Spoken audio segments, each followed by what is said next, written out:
Praise be to God. We welcome all of you in the glorious name of our Lord and Savior, Jesus Christ.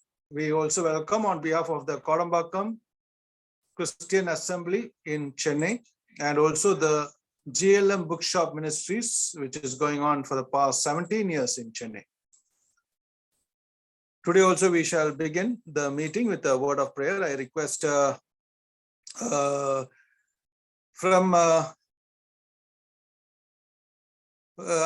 from Pondicherry, our dear brother Shankar would lead us in prayer for the opening prayer. நாம் ஜெபிக்கலாம். பரலோகத்திலே வீற்றிருக்கிற எங்கள் பரிசுத்த பிதாவே, நன்றியோடு உம்மை ஸ்தோத்திரிக்கிறோம். உம்முடைய மாறாத கிருபைக்காக, இரக்கத்திற்காக, தயவிற்காக ஸ்தோத்திரம். இந்த நாளிலே மாலை வேளையிலே இவ்விதமாக நாங்கள் கூடி உம்முடைய நாமத்தை மகிமைப்படுத்தத்தக்கதாக நீ பாராட்டின கிருபைக்காக நாங்கள் உம்மை ஸ்தோத்திரிக்கிறோம். நீர் எங்களுக்கு கொடுத்த ஜீவன் பல சுகத்திற்காக ஸ்தோத்திரம். கர்த்தாவே, இவ்விதமான ஊடகங்களை இந்த நாட்களிலே எங்களுக்கு கொடுத்து எங்களுடைய விசுவாச வாழ்க்கை சோர்ந்து போகாதபடிக்கு தொடர்ந்து உம்முடைய நாமத்தின் மகிமைக்காக நாங்கள் வாழும்படியாக ஜீவனுள்ள வார்த்தைகளை கேட்கும்படியான கிருபையை தந்து வருகிறீர். அதற்காக ஸ்தோத்திரம். இதை செயல்படுத்துகிற அருமையான GLM புக் ஸ்டாலுக்காக, அருமையான சகோதரர் சந்தோஷ் ஜான்சன் அவர்களுக்காகவும் நாங்கள் ஸ்தோத்திரிக்கிறோம். ஆண்டவரை, அவரை இம்மட்டும் பலப்படுத்தி நடத்தி வந்தீர். அதற்காக ஸ்தோத்திரம்.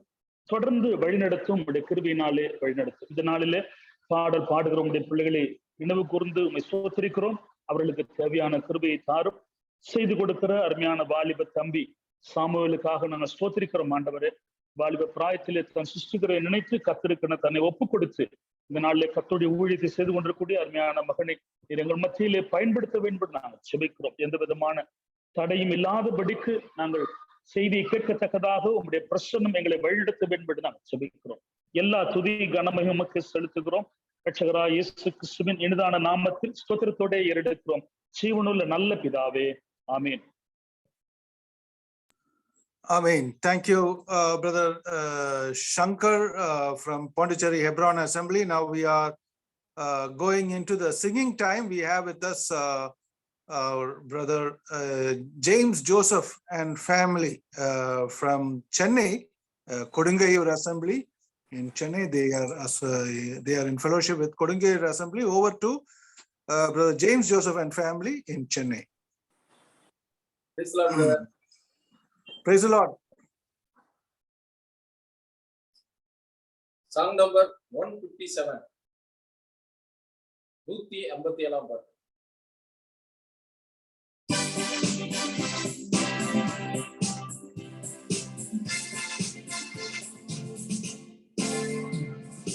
தூயாரே தூயவரே, உமது புகழை நான் பாடுவேன்.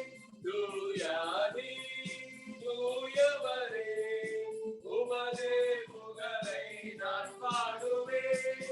வாரில் எனக்கு வேறென்ன வேண்டும்? உயிருள்ள வரை நின் புகழ் பாட வேண்டும். வாரில் எனக்கு வேறென்ன வேண்டும்? உயிருள்ள வரை நின் புகழ் பாட வேண்டும். தூயாரே தூயவரே, உமது புகழை நான் பாடுவேன். சீடரின் கால்களை கழுவினவர், என்கிறார் என்னுள்ளம் கழுவினீரே. சீடரின் கால்களை கழுவினவர், என்கிறார் என்னுள்ளம் கழுவினீரே. வாரில் எனக்கு வேறென்ன வேண்டும்? உயிருள்ள வரை நின் புகழ் பாட வேண்டும். வாரில் எனக்கு வேறென்ன வேண்டும்? உயிருள்ள வரை நின் புகழ் பாட வேண்டும். தூயாரே தூயவரே, உமது புகழை நான் பாடுவேன். மக்களின் நோய்களை நீக்கினவர், பாவியின் பாவ நோய் நீக்கினீரே. மக்களின் நோய்களை நீக்கினவர், பாவியின் பாவ நோய் நீக்கினீரே. வாரில்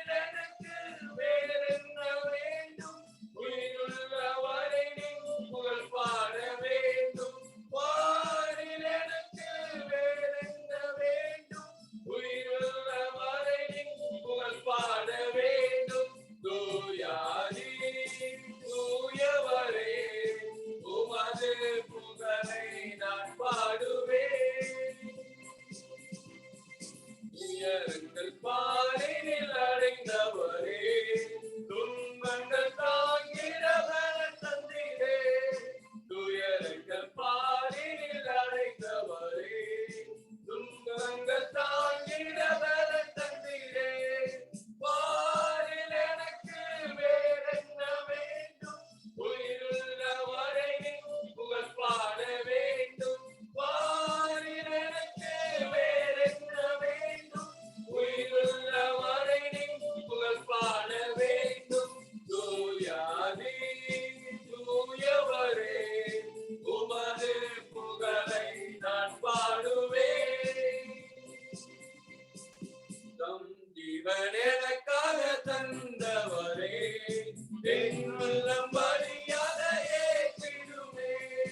தம் ஜீவன் எனக்காக தந்தவரே, என் உள்ளம் பலியாக ஏற்றிடுமே. பாரில் எனக்கு வேறென்ன வேண்டும், உயிருள்ள வரை நின் புகழ் பாட வேண்டும். பாரில் எனக்கு வேறென்ன வேண்டும், உயிருள்ள வரை நின் புகழ் பாட வேண்டும். தூயாதி தூயவரே, உமது புகழை நான் பாடுவேன். பரலோகினிடம் உண்டு என்றவரே, பரிவாக எனக்கிடம் தந்தவரே. பரலோகினிடம் உண்டு என்றவரே, பரிவாக எனக்கிடம் தந்தவரே. பாரில் எனக்கு வேறென்ன வேண்டும், உயிருள்ள வரை நின் புகழ் பாட வேண்டும். பாரில் எனக்கு வேறென்ன வேண்டும், உயிருள்ள வரை நின் புகழ் பாட வேண்டும். தூயாதி தூயவரே, உமது புகழை நான் பாடுவேன்.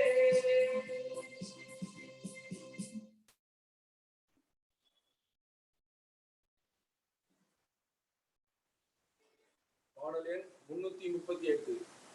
அன்பு நிறைந்த பொன்னியேசுவே, நின் பாத சேவையின் ஆசையே.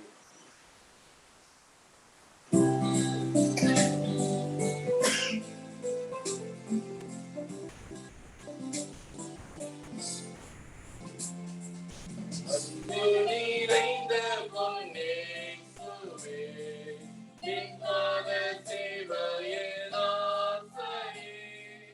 அன்பு நிறைந்த பொன்னியேசுவே, நின் பாத சேவையின்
Thank you very much, dear brother James Joseph and family.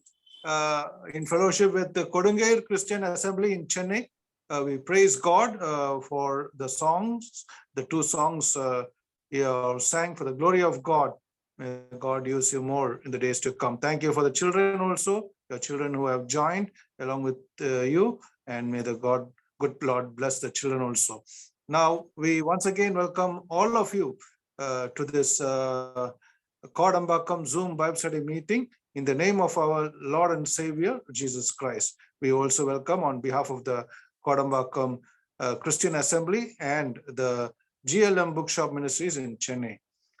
Today we have with us a young brother, Evangelist Samuel from Karumbakudi near Pudukkottai in Pudukkottai district, and we are glad to have him this evening time because every day we listen to his wonderful few minutes of Bible verses and thoughts in the various ministries. We praise God for that, and we also thank in the Lord Brother Samuel for having accepted our invitation immediately for God's glory, and we thank in the name of our loving Lord. So Brother Samuel is married, and we praise God for that also. He's a family man. May the good Lord be with him as he takes the Bible study. May the Spirit of God, the Holy Spirit, speak through him so that everyone who is here in the Zoom room may understand and come closer to the heart of God as David did, and give a great blessing, praise to God in the days and years to come if God Lord tarries to come.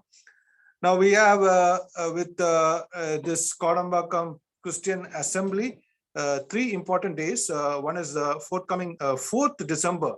We have from UK, United Kingdom, our dear brother George Werwer, the man who was behind still behind the book ministry, the OM book international ministry, and also the ship Logos, the ship ministry he has been taking, and the missions he has done to many hundreds of countries across times and ages. We praise God for him having accepted and is in touch with me almost once in a week. Through email, we give glory to the living God. So he will be ministering the word of God, sharing the time on the 4th December evening. That is the Thanksgiving meeting for the 17th anniversary. The GLM Bookshop, which started on December 4th, 2004 at Kodambakam, the same premises where the assembly is. We praise God for what God is doing till date. Now on 7th December, 3 days later, we have the 2nd anniversary of Kodambakam Christian Assembly itself. The assembly is born on December 7th, 2019, and we praise God for that. This year, this time, the 2nd anniversary, Brother Evangelist Thompson B. Thomas from Mumbai will be ministering the word of God. And the 3rd event or meeting that would be taking place is on 11th December. That is on Saturday, the convocation of a ministry of the Kodambakam Christian Assembly, the convocation of GLM Brothers Bible College in Tamil. And it has been happening for almost 3 months, and it's going to get over by tomorrow. So please pray for that also. Brother Sam K. John from Bangalore will be ministering the word of God. Now, these 3 days, please have it in your mind and bring your friends, especially our church believers and all the elders, evangelists. May you encourage these days for the glory of God, so that God's name alone may be magnified through these meetings. Now, also let us start praying for these days and meetings. Now, for the blessing of the Bible study, as we are going into the Bible study, I request Brother David Delphin from Pondicherry to pray for the Bible study blessing. Over to Pondicherry, Bethel Assembly, the elder of the assembly, Brother David Delphin. Okay. Am I audible, brother? Yes, yes, uncle, you are audible. Okay. Thank you. Praise Lord. நாம் இப்பொழுது ஜெபிக்கலாம்.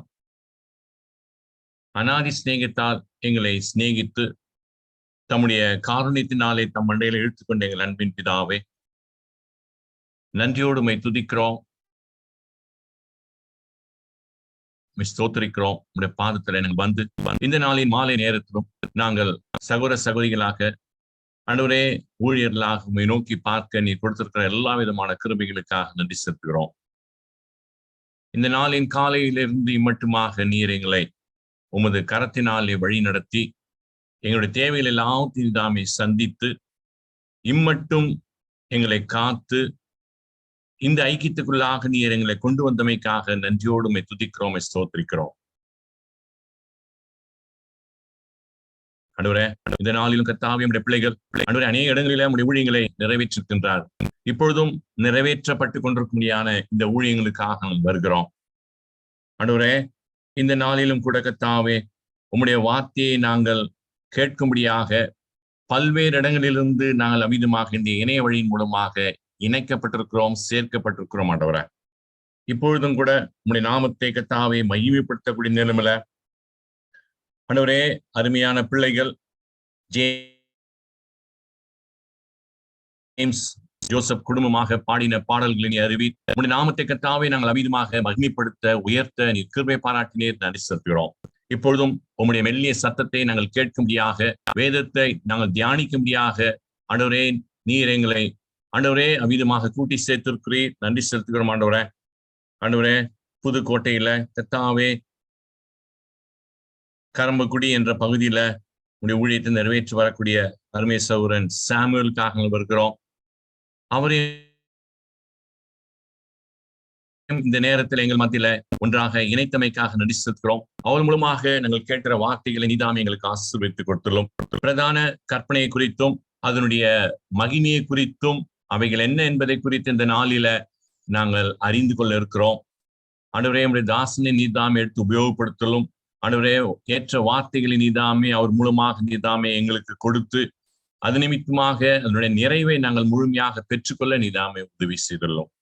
ஆண்டவரே, இந்த நாளிலும் உடைய ஆவியானுடைய பிரசனம் எங்கள் மத்தியில காணப்பட நீதாம் உதவி செய்துள்ளோம். அந்த பிரசனத்தினாலே நீர் எங்களை வழிநடத்தும்படியாக வேண்டல் செய்கிறோம். ஆண்டவரே, அது மாத்திரமல்ல கோடம்பாக்கம் சபையாருக்காக ஆண்டவரே நாங்கள் வருகிறோம். ஆண்டவரே, இந்த நாளிலும் 403வது அந்த வேத ஆய்வின் செய்தியை அந்த கூட்டத்திலே நாங்கள் பங்கெடுக்க நீங்க கிருபை பாராட்டிருக்கிறேன், நன்றி செலுத்துகிறோம். கடந்த 1.5 வருடங்களாக இந்த ஊழியம் தொடர்ந்து ஆண்டவரே அது நிறைவேற்றப்பட்டு வந்து கொண்டிருக்கிறது. அதற்காக நன்றியோடுமை துதிக்கிறோம். சுத்தமா இருக்கும் என்றால் தொடர்ந்து அந்த ஊழியம் நிறைவேற்றப்பட ஆண்டவரே உம்முடைய நாமம் மகிமைப்பட இது அனைவருக்கும் இது ஆசீர்வாதமாயிருக்க நீதாமே அந்த கூடுகையை நீதாமே தொடர்ந்து ஆசீர்வதித்து வழிநடத்தும். இதை முன்னின்று ஆண்டவரே நடத்தி கொண்டிருக்கும் எங்களுடைய அருமை சகோதரர் சந்தோஷ் ஜான்சனுக்காக, அவருடைய துணைவியாருக்காக, பிள்ளைகளுக்காக வருகிறோம். கர்த்தாவே, குடும்பமாய் கர்த்தாவே அவர்கள் இந்த ஊழியத்திலே ஈடுபட்டு ஆண்டவரே அதை தொடர்ந்து நிறைவேற்றி வருகிறது நீ அறிந்திருக்கிறீர். அதற்கேற்ற பலனை நீதாமே அவருக்கு கொடுத்து நீர் ஆசீர்வதிக்க முடியாமல் சொந்த வேண்டும் செய்கிறோம். ஆண்டவரே, இன்னும் கர்த்தாவே ஜிஎல்எம் புக் ஷாப் ஊழியங்களுக்காக வருகிறோம். ஜிஎல்எம்கே தொலைக்காட்சி ஊழியங்களுக்காக வருகிறோம். அதையும் நாங்கள் நம்முடைய சமூகத்துல கொண்டு வருகிறோம். ஊழியங்களை நீதாமே ஆசீர்வதித்துள்ளோம். ஆண்டவரே, பல விதமான பிரச்சனைகள் கஷ்டங்கள் இருந்த போதிலும் ஆண்டவரே எல்லாவற்றின் மத்தியிலும் உடைய பிள்ளைகளை நீர் ஆண்டவரே உடைய நாமம் மகிமைக்கென்று அவர்களை எடுத்து உபயோகப்படுத்தி நீ வந்திருக்கிறீர். தொடர்ந்து எடுத்து உபயோகப்படுத்த முடியாமல் சமூகத்துல வேண்டும் செய்கிறோம். இந்த நாளையும் இந்த நேரத்தையும் நீர் எங்களுக்கு கொடுத்தமைக்காக நன்றி செலுத்துகிறோம். உம்முடைய சமூகத்துல அமர்ந்து காத்திருக்க முடியாத நேரம் அது வீணான நேரம் அல்ல. அது எங்களுக்கு எல்லா நிலமும் ஆவிக்குரிய ஆசீர்வாதத்தை கொண்டு வரக்கூடிய நேரம் என்பதை நாங்கள் அறிந்து உங்களுடைய சமூகத்திலே நாங்கள் வந்து அமர்ந்திருக்க மாட்டோம். இந்த கூட்டத்தை முன்னின்று நடத்தக்கூடிய பிள்ளைகளுக்கு வேண்டிய கிருபையை நீ கட்டளையிட்டும் பங்கெடுத்துக் கொண்டிருக்க முடியாத ஒவ்வொரு சகோதரனுக்கும் சகோதரிக்கும் வாலிபர்களுக்கும் வேண்டிய கிருபையை நீதாமை தொடர்ந்து கட்டளையிட்டு வழிநடத்தும். விசேஷமாக மீண்டும் ஆண்டவரே செய்தி பகிர்ந்து கொள்ளக்கூடிய மகன் சாமுவேலுக்காக நாங்கள் ஜெபிக்கிறோம். அவருக்கும் வேண்டிய தேவ கிருபையை கட்டளையிட்டு பரிசுத்த ஆவியானுடைய நிறைவை நீதாமே கட்டளையிட்டு உடைய வார்த்தையினாலே நிரப்பி நீதாமே அவரை வழிநடத்தும். ஆண்டவரே, கூட்டத்தினுடைய ஆரம்பத்திலிருந்து முடிவு மட்டும் உடைய பிரசன்னம் இருந்து எங்களோடு கூட வழி நடத்தும். எங்களை தாழ்த்தி அதற்கு நாங்கள் ஒப்புக் கொடுக்கிறோம். மீட்பரும் அருமை ரட்சிகரமாய் இருக்கிற கர்த்தராகிய இயேசு கிறிஸ்துவின் ஒப்பற்ற இன்ப நாமத்துல ஜெபத்தை எடுக்கிறோம். நேச தகப்பனே, ஆமென், ஆமென். Amen. Thank you, Uncle David Delphin from Pondicherry, Bethel Assembly, for being with us and praying. Now we take you over to Karambakudi near Pudukkottai, in Pudukkottai district, to Evangelist Samuel.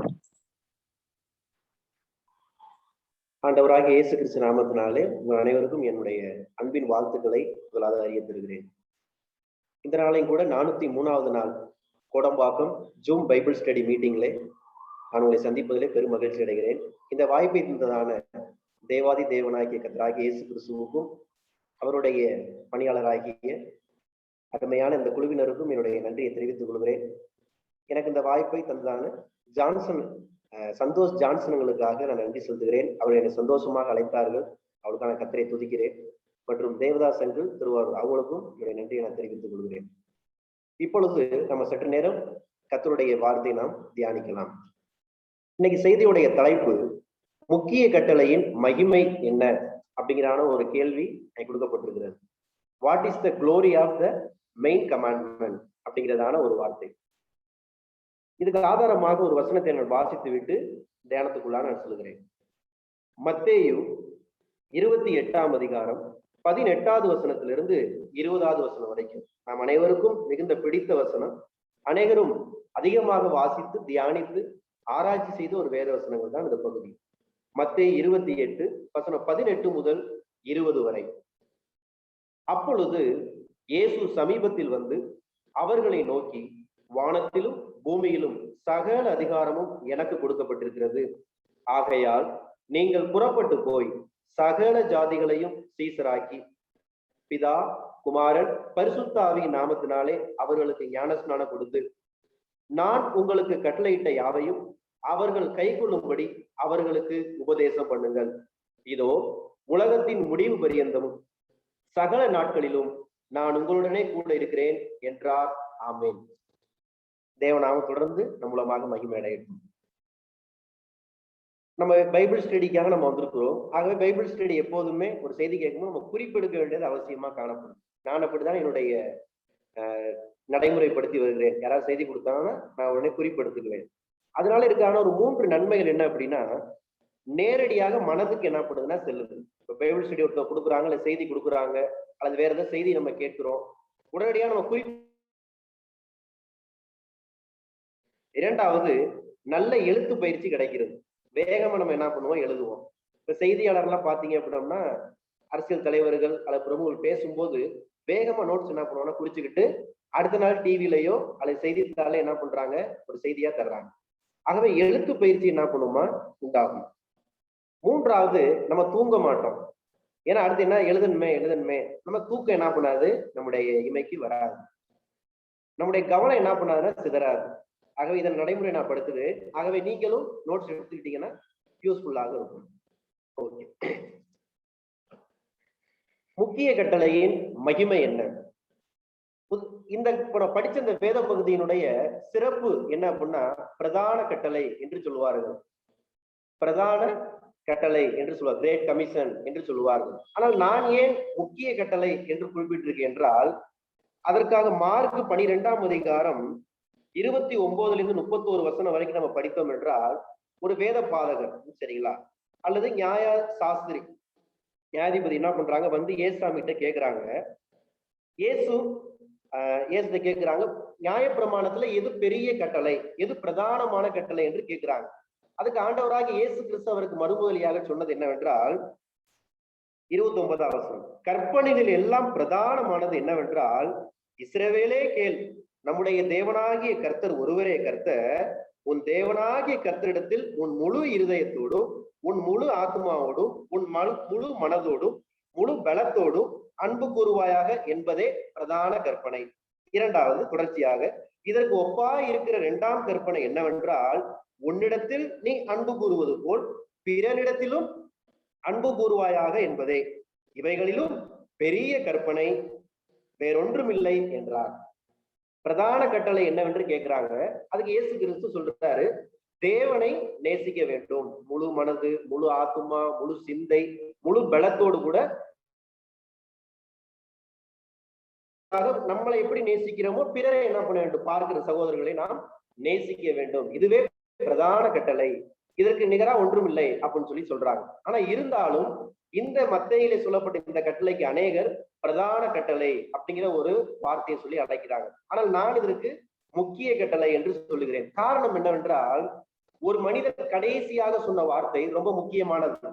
ஒரு மனிதன் மரிக்கும் போது சொன்ன ஒரு வார்த்தை கடைசி வரைக்கும் என்ன பண்ணுவாங்க, அவரை பத்தி பேசுவாங்க. உதாரணம், அப்போஸ்தலனாகிய பவுல், விசுவாசத்தை காத்துக்கொண்டேன், என் ஓட்டத்தை என்ன பண்ணேன், நான் முடிச்சுட்டேன், இது முதல் நீதிகள் எனக்கு காத்திருக்குன்னு சொல்லி கடைசியா சொன்னது. நம்ம இன்னைக்கு வரைக்கும் என்ன பண்றோம், அதை நம்ம எம்பசைஸ் பண்றோம். அதே போல இயேசு மரிக்கும் போது சொன்ன கடைசி வார்த்தை 7 வார்த்தை நம்ம எல்லாரும் என்ன பண்ணுவோம், தியானிப்போம், முக்கியத்துவம் கொடுப்போம். அதே போல இயேசு பரலோகத்துக்கு போகும்போது அவர் நிறைவாக அல்லது இறுதியாக சொன்ன வார்த்தை அல்லது கட்டளை இதுதான். அதனாலதான் நான் இதற்கு முக்கிய கட்டளை என்ற ஒரு பெயரை நான் சொல்லிருக்கிறேன். முக்கிய கட்டளை மகிமை என்ன, கொஞ்ச நேரம் நம்ம என்ன பண்ணலாம் பார்க்கலாம். ஓகே, இந்த கட்டளையுடைய சிறப்பு, இயேசு கிறிஸ்து தன்னுடைய சீசர்களுக்கு, அதாவது 11 சீசர்களுக்கு இறுதியாக தந்த கட்டளை. அடுத்து இந்த கட்டளையில 4 கட்டளைகள் உண்டு. நம்ம எல்லாருக்குமே தெரியும் 4 கட்டளைகள் உண்டு, ஒரு வாக்குத்தத்தம் உண்டு.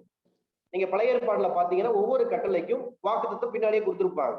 ஆனா இதுக்கு மட்டும் 4 கட்டளை, ஒரே ஒரு பிராமிஸ், ஒரே ஒரு வாக்குத்தத்தம்.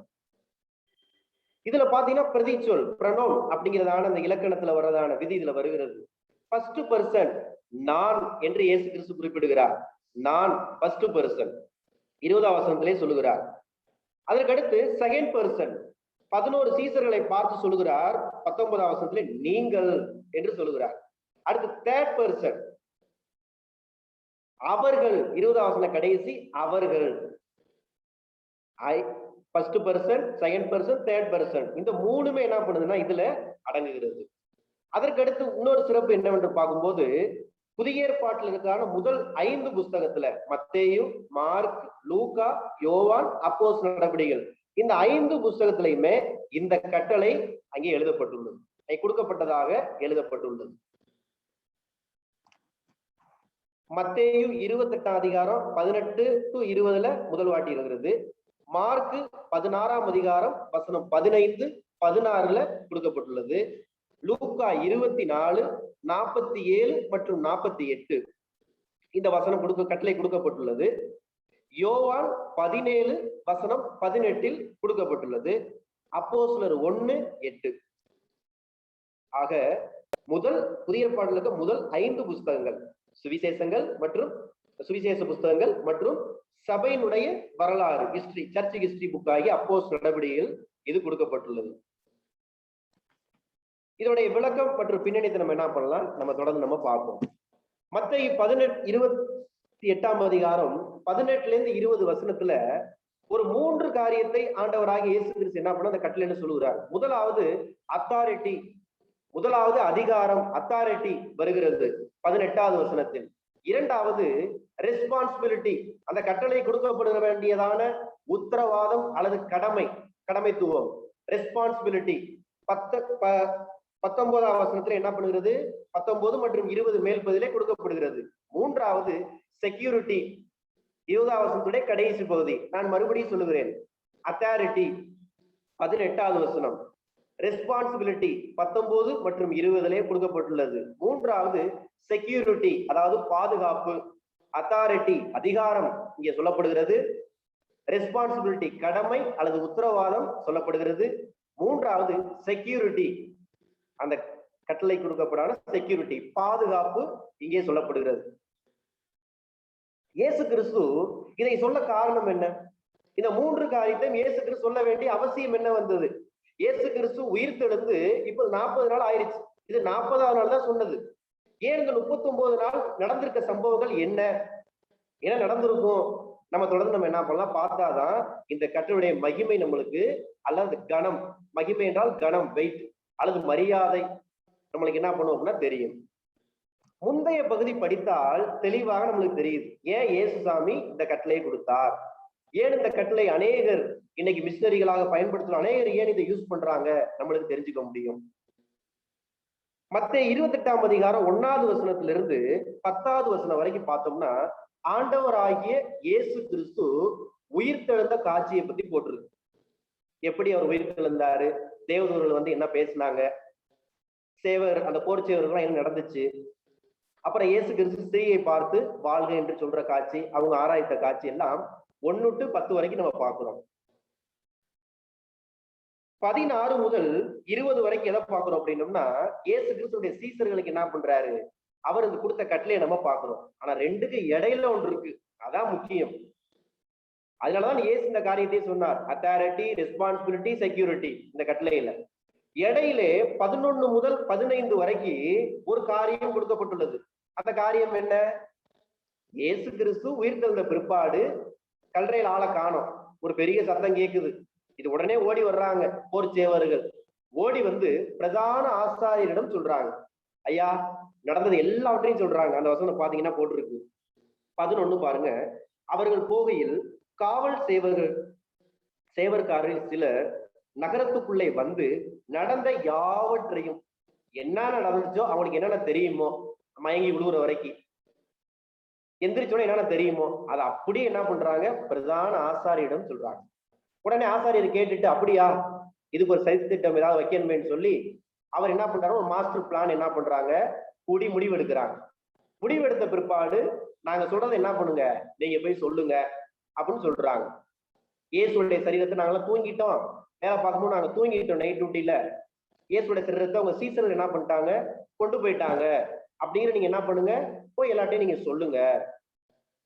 சேவர் சேனாபதிக்கு போனுச்சு அப்படின்னா நான் உங்களை என்ன பண்றேன், காப்பாத்துவோம், நாங்க உங்களை தப்புவிப்போம் அப்படின்னு சொல்லி அவங்க சொல்றாங்க.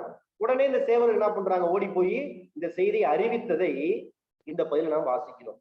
இயேசு உயிர்த்தெழுந்ததிலிருந்து இயேசு பரமேறி போகிற அந்த 40வது நாள், சரிங்களா, அந்த இடைப்பட்ட நாட்கள் முழுவதும் பிரசித்தமா பேசப்பட்ட செய்தி என்னவென்றால், இயேசுடைய சரீரம் சீசர்களால் தூக்கி செல்லப்பட்டு விட்டது, இயேசு உயிர்த்தெழவில்லை, இவங்க ஏமாத்துறாங்க, பொய் சொல்றாங்க அப்படின்னு சொல்லி உருவாக்குனாங்க. இந்நாள் வரைக்கும், அதாவது மத்தேயு புஸ்தகம் எழுதும் போது இந்நாள் வரைக்கும் சுமார் 58ல இருந்து 68க்குள்ள எழுதியிருக்கிறாங்க சொல்றாங்க ஒரு சில பேர். அப்ப உங்க லட்சம் குறைஞ்சது இத்தனை ஆண்டுகள் அவர் மத்தேயு எழுதும் போது கூட யூதர்களுக்குள்ளே பிரசித்தமாய் பேசப்பட்ட செய்தி என்னவென்றால் இந்த செய்தி. இன்னைக்கும் பாருங்க, தெஃப்ட் தியரி, இயேசுடைய சரீரம் திருடப்பட்டது அப்படின்னு ஒரு தியரியும் இருக்கிறது. அதை நம்புகிற கூட்டமும் உண்டு. சில மதங்களிலே இதை நம்புகிறார்கள், இயேசுடைய சரீரம் தூக்கிட்டு போயிட்டாங்க, திருடிட்டு போயிட்டாங்க அப்படின்னு சொல்லி என்ன பண்றாங்க, நம்புறவங்களும் இருக்கிறார்கள். இயேசு உயிர்த்தெழவில்லை, கிறிஸ்தவங்க பொய் சொல்றாங்க, அது ஒரு மூட நம்பிக்கை என்று சொல்லுவவங்களாம் இருக்கிறாங்க. இதான் இந்த புயல் நடந்த சம்பவம் 11 முதல் 15. இது நிமித்தம் சீசர்களுக்கு என்ன ஆயிடுச்சு, ஒரு சில பேரும் சந்தேகப்பட்டாங்க, வந்திருக்கிறது இயேசுதானா, வந்திருக்கிறது வேற ஆளோ, சந்தேகம் எழுப்புது. அப்பதான் இயேசு இந்த காரியத்தை சொல்லுகிறார். பிரதான ஆசாரியர் இந்த 3 காரியத்தை சொன்னார்கள் கட்டளையிலே. 1 அத்தாரிட்டி. அந்த வசனத்தை பாருங்கள், 13வது வசனம். நாங்கள் நித்திரை பண்ணுகையில் அவனுடைய சீசர்கள் ராத்திரியிலே வந்து அவனை களவாய் கொண்டு போய் விட்டார்கள் என்று சொல்லுங்கள். இதை யார் சொல்ல சொன்னது? பிரதான ஆசாரியர்கள், பிரதான ஆசாரியர்.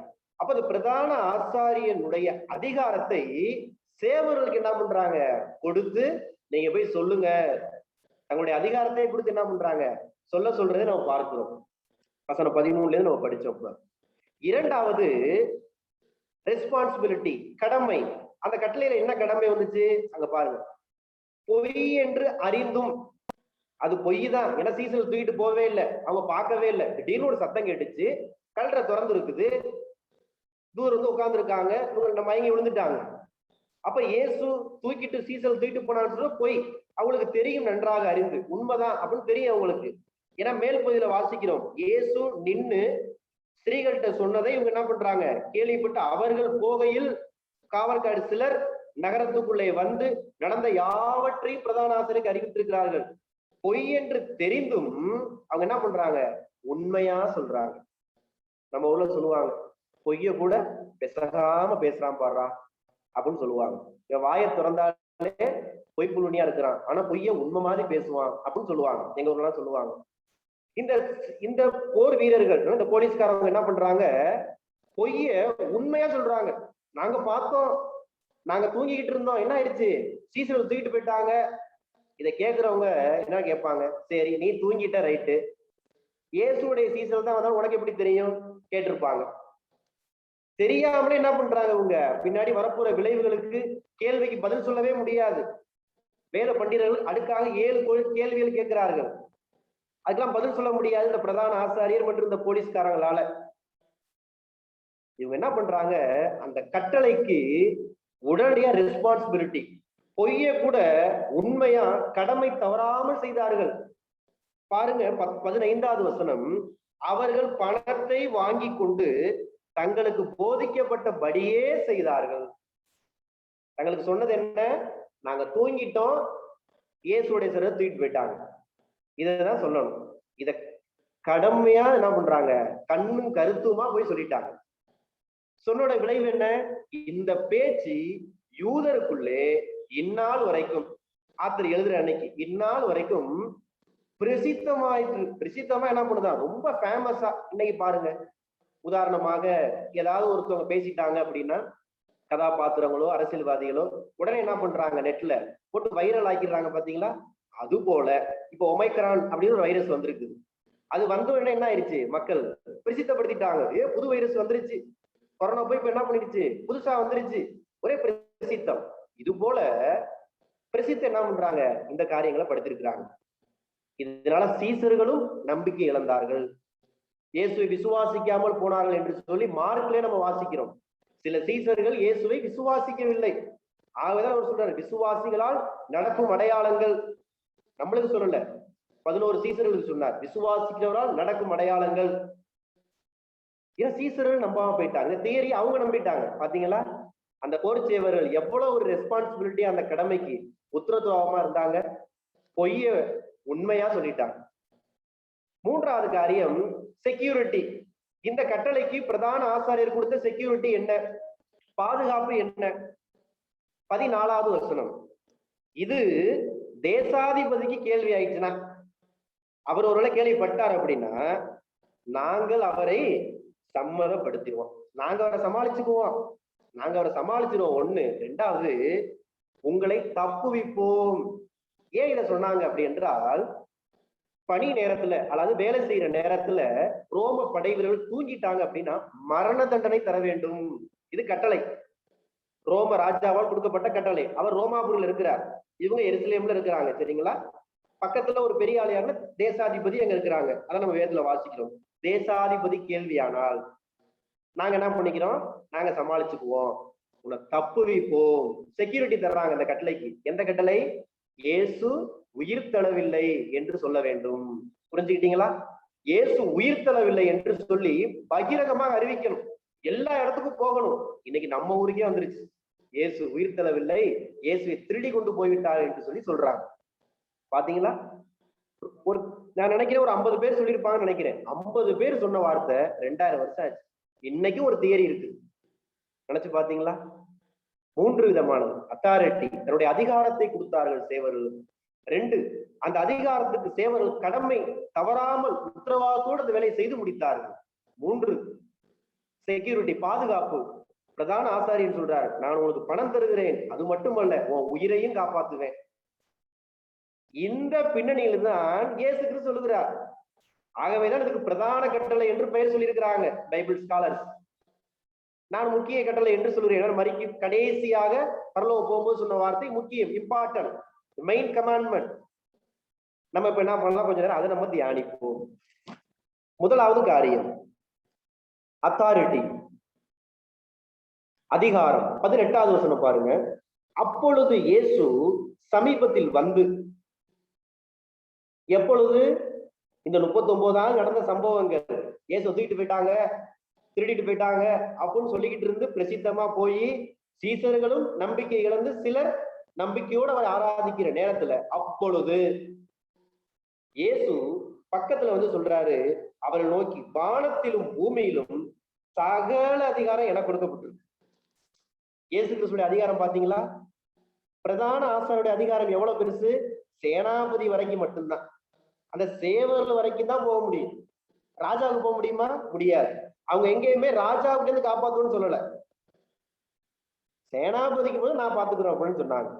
லிமிட்டட். பிரதான ஆசாரியர்களுடைய அதிகாரம் லிமிட். கொஞ்சம் தான் மனுஷனுடையது. இவர் யாரு? வானத்திலும் பூமியிலும் சகல அதிகாரம், எல்லா அத்தாரிட்டி எனக்கு இருக்குது. அதை யாருக்கு தர்றேன்? இந்த 11 பேருக்கு தர்றேன் அப்படின்னு சொன்னாங்க. உங்க 11 பேருக்கு நான் கொடுக்குறேன், நீங்க புறப்பட்டு போலாம் அப்படின்னு சொல்றாங்க. தன்னுடைய அதிகாரத்தை இயேசு என்ன பண்றாரு? தருகிறார். உதாரணம் பாத்தீங்க அப்படின்னம்னா, நம்ம இந்த பூமியில பார்க்கும்போது தமிழ்நாட்டில் இருக்க போலீஸ்க்கு தமிழ்நாட்டுல தான் என்ன பண்ண முடியும்? அந்த அதிகாரத்தை பயன்படுத்த முடியும். நான் போய் ஜம்மு காஷ்மீர்ல போய் என்ன பண்ண முடியாது? என்னுடைய அதிகாரத்தை பயன்படுத்த இங்க முடியாது. இங்கதான் என்ன பண்ண முடியும்? நான் பயன்படுத்த முடியும். ஆனா இயேசு கிறிஸ்துடைய கட்டளை வானத்திலும் பூமியிலும். ஒருவேளை இந்த இணைப்பில் இருக்கவங்க ஆண்டவருடைய பணியை நீங்க தொடர்ந்து செய்யணும், நிலாவுக்கும் போய் செய்யணும் அப்படின்னா செய்யலாம். ஏன்னா நிறைய பேர் என்ன பண்ண போறாங்களாம்? நிலாவுக்கும் போய் வாழ போறாங்களாம். நம்ம அங்கேயும் ஊழியக்காரா போகணும். பூமி மட்டும் இல்ல, வானத்துக்கும் என்ன பண்ணணும்? போய் ஊழியத்தை செய்யணும். முதல் நிலாவுக்கு போனவர் என்ன பண்றாரு? பைபிளை கொண்டு போய் அங்க வச்சார். சுவிசேஷம் நிலாவுக்கும் சென்றது. அவர் முதல் மிஷினரி நிலாவுக்கு, நீல் ஆம்ஸ்ட்ராங்.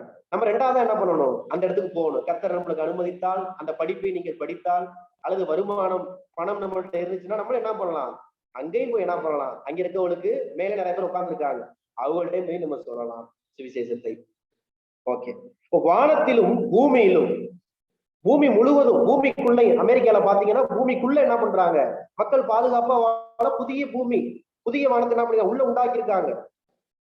நினைச்சு பாத்தீங்களா? பூமியிலும் பூமிக்குள்ளையும் இயேசு கிறிஸ்து கொடுத்த அதிகாரம் என்ன பண்ண முடியும்?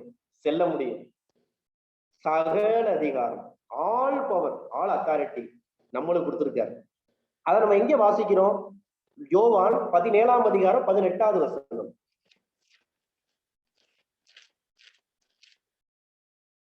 நீர் என்னை உலகத்தில் அனுப்பினது போல நானும் அவர்களை உலகத்தில் அனுப்புகிறேன். அந்த ரைட்ஸோடு கூட, அந்த அத்தாரிட்டியோடு கூட நம்மளை இயேசு என்ன பண்ணிருக்காரு? இன்னைக்கு அனுப்பியிருக்காரு. இது அந்த 11 பேருக்கு மட்டுமல்ல, இயேசு கிறிஸ்து உண்மையான சீசர்கள் அல்லது மாணவர்கள். நம்முடைய டீச்சர் ரபாய் இயேசு கிறிஸ்து, அவருடைய மாணவன் தான் நம்ம. அவர் குரு, நம்ம சிசியன். புரிஞ்சுக்கிட்டீங்களா? அப்ப நம்மளுக்கு என்ன பண்ணும்? இந்த கட்டளை பொருந்தும். இந்த அதிகாரம் நம்மளுக்கு என்ன பண்ணிருக்காரு? கொடுத்திருக்காரு. சகல அதிகாரம் எனக்கு கொடுக்கப்பட்டிருக்கு, அதை நான் உங்களுக்கு தர்றேன் அப்படின்னு சொல்லியிருக்காரு. இரண்டாவது ரெஸ்பான்சிபிலிட்டி, கடமை அல்லது உத்தரவாதம். இந்த கட்டளைக்கு என்ன கடமை? அதுல பாருங்க, பணியை முடிக்கவே தரப்பட்டது. இந்த மிஷனை என்ன பண்ணும்? இந்த டாஸ்கை கம்ப்ளீட் செய்ய நீங்கள் நான் தேவனுடைய பிள்ளைகள். தேவன் நினைச்சா தூதனை கொண்டு என்ன பண்ண முடியும்? செய்ய முடியும். அவரால் முடியாது, ஏன் அவரே செஞ்சிருவார் மிஷனை. ஆனால் உங்களை என்ன பண்ணிருக்காரு? கோவொர்க்கரா வச்சிருக்காரு. எவ்வளவு பெரிய வாய்ப்பு, எவ்வளவு பெரிய வாய்ப்பு. இது ஏதோ ஒரு நேர ஊழியர்கள் மட்டுமல்ல, மூப்பர்கள், விசுவாசிகள் மற்றும் மிஷனரிகள், இயேசுநாமியை பத்தி அறிஞ்ச அனைவரும், சீசர்கள் அத்தனை பேருக்கு என்னதுக்கு இந்த வாய்ப்பை கொடுத்திருக்காரு. கோவொர்க்கர் அப்படிங்கிற வாய்ப்பு. கடமை, உத்தரவாதம். எரேமியா 48:10 வாசிக்கிறோம், கர்த்தருடைய வேலையை அசதியாய் செய்கிறவன் சபிக்கப்பட்டவன். அது வேற ஒரு பின்னணி கான்டெக்ட்ல சொன்னாலும் இந்த வசனத்துக்கு நான் ஆதாரமா சொல்றேன், செய்திக்கு ஏற்ற மாதிரி. கர்த்தருடைய வேலையை அசதியாய் செய்கிறவன் சபிக்கப்பட்டவன். அந்த இடத்துல வர அசதினா என்ன? ஏன தானமாக. ஆமா, இந்த பெரிய கட்டளை, இதை நான் நிறைவேற்றணும் பார்ப்போம். ஏனா தானமா செய்கிறது. நான் ஊழியத்துக்கா பணம் மட்டும் கொடுத்தா போதும், நான் ஊழியத்துக்குலாம் போக மாட்டேன், நான் ஆண்டவரை பத்தி எல்லாம் சொல்ல மாட்டேன், நான் எங்க சபையில இருந்து அனுப்புனா மட்டும் போதும், நாங்கெல்லாம் போக மாட்டோம், நீங்க நிறைய பேர் இருக்காங்க. பேசுகிற நானும் உலக பிரகாரமான படிப்பு பிபிஏ படிச்சு முடிச்ச பிற்பாடு எனக்கு வெளிநாட்டுல வேலை கிடைச்சிச்சு, வாய்ப்பு கிடைச்சிச்சு. அப்ப நான் போலாம், போயிட்டு நம்ம என்ன பண்ணுவோம்? ஊழியத்துக்குலாம் வர வேணாம், நம்ம என்ன பண்ணுவோம்? பணத்தை கொடுத்துருவோம். நம்ம சம்பாதிக்க என்ன பண்ணுவோம்? ஒரு பகுதி பணத்தை என்ன பண்ணுவோம்? கொடுத்து நம்ம ஊழியம் செஞ்ச மாதிரி ஒரு திருப்தியா இருந்துக்குவோம். பின்னாடி வயசான பின்னாடி என்ன பண்ணிக்குவோம்? ஊழியத்துக்கு வந்துக்குவோம் அப்படின்னு தோணுச்சு. தேவன் என்ன பண்ணாரு? உணர்த்தினார். நீ கொடுக்கிற பணத்துல என்ன கிடையாது? மிஷன் கிடையாது, ஊழியம் நடைபெறுவது அல்ல, நீ தான் ஊழியத்துக்கு எனக்கு தேவை என்று சொல்லி அழைத்தார். உடனடியாக நான் என்ன பண்ண, என்னுடைய வேலையை விட்டுட்டு வெளிநாட்டுக்கு போக வேண்டியதை நான் என்ன பண்ணேன், உடனடியாக நான் வரல அப்படின்னு சொல்லி கூப்பிட்டு சொல்லிட்டு ஆண்டவருடைய பணிக்கு என்ன பண்ணிட்டேன் அப்படின்னா என்னை அர்ப்பணிச்சேன். 2016 இருந்து நான் கர்த்தருடைய ஊழியத்தை என்ன பண்றேன்னா செய்து வருகிறேன். நான் இங்க இருக்கான சவரியார்பட்டினம் திருச்சபை மற்றும் கரம்பக்குடி திருச்சபையோடு இணைந்து ஊழியத்திலே எங்க அப்பா பேர் அடைக்கலராஜ், அவரோடு இணைந்து இந்த ஊழியத்தை நாங்கள் புதுக்கோட்டை மாவட்டம் சவரியார்பட்டினம் கரம்பக்குடியில் நான் செய்து வருகிறேன். கர்த்தர் இந்த கடமை நாம் நிறைவேற்ற வேண்டும். இன்னைக்கு அனைவரும் இந்த கடமையை மாத்தி தப்பா என்ன பண்றாங்க சொல்லி தர்றாங்க. அப்படி கிடையாது. இந்த ரெஸ்பான்சிபிலிட்டி எல்லா விசுவாசிக்கும் உண்டு. ஊழியனுக்கு மட்டுமல்ல, எல்லா விசுவாசிக்கும் உண்டு, சபைக்கு உண்டு. என்னென்ன கட்டளை அது? போக வேண்டும். 1, நீங்கள் புறப்பட்டு போக வேண்டும், கோ. 2வது, மேக் ஏ டிசைபிள், சீசர்களை உருவாக்க வேண்டும். 3, அவர்களுக்கு ஞானஸ்நானம் தர வேண்டும். யாருக்கு? விசுவாசிக்கு அல்ல, சீசர்களுக்கு ஞானஸ்நானம் தர வேண்டும். இன்னைக்கு அநேகர் இயேசு விசுவாசிச்ச உடனே ஞானஸ்நானம் கேட்டா பிலிப்பு கொடுத்துருக்காரு பைபிள்ல அப்படின்னு என்ன பண்றாங்க, உடனே அன்னைக்கே கொடுத்துடுறாங்க. அப்புறமேட்டு அவர் சுகமான நல்லா வேலை கிடைச்சோன்னா போயிடுறாரு இயேசு மறந்து. சீசரான பிற்பாடுதான் ஞானஸ்நானம் தர வேண்டும். 3வது பாத்தீங்க அப்படின்னு ஞானஸ்நானம். 4வது அவளுக்கு உபதேசம் பண்ண வேண்டும், டீச்சிங், பைபிள் டீச்சிங்ஸ் என்ன பண்ண வேண்டும், அவளுக்கு சொல்லி கொடுக்க வேண்டும். இந்த 4 கட்டளைக்குமே நீங்களான ரெஸ்பான்சிபிலிட்டி. இது முழு நேர ஊழியருக்கு மட்டுமல்ல, ஒவ்வொரு விசுவாசிக்கும் பொருந்தக்கூடியது, ஒவ்வொரு வாலிபனுக்கும் பொருந்தக்கூடியது, ஒவ்வொரு பெண் பிள்ளைகளுக்கும் பொருந்தக்கூடியது. அவருடைய பணி நம்ம அனைவர் மேல் விழுந்த கடமை. அந்த கடமை நீங்களான செய்து முடிக்கணும். அதான் நான் சொன்னேன், ரெஸ்பான்சிபிலிட்டி, கடமையை மன்னிக்கவும், பணியை நிறைவேற்றியே முடிக்கணும். அதுதான் தேவன் உங்களை நம்பி எனக்கு கொடுத்திருக்காரு அந்த வேலையை. யார் போக வேண்டும்? நீங்க நிறைய பேர் கேட்கிறாங்க, யார் போக வேண்டும்? மத்தேயு 28:19 வாசிக்கிறோம். இதுல இந்த பகுதியிலேயே நீங்கள் என்று போடப்பட்டுள்ளது. மார்க் 16:15, யோவான் 17:18 நான் அனுப்புகிறேன் அவர்களை, அப்போஸ்தலர் 1:18, எல்லா வசனத்திலையும் எதை சொல்றாரு? நீங்கள், யூ ஹாவ் டு கோ.